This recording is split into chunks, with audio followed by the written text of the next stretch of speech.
नमस्ते प्रणाम, मैं खेसारी लाल यादव और मैं आ रहा हूँ फिर से अपने गांव कुंवरपट्टी डीजीएस परिवार सोना भवन मेजा प्रयागराज की धरती पर शाम 7 बजे। और ये तिलक समारोह है हमारे भाई का, तो आप भी आइए।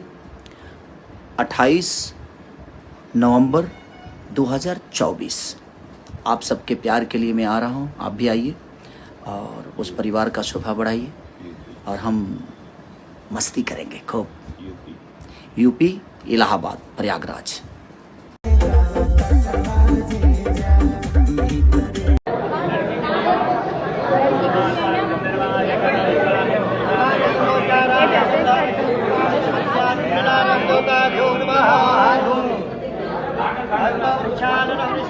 Hallelujah.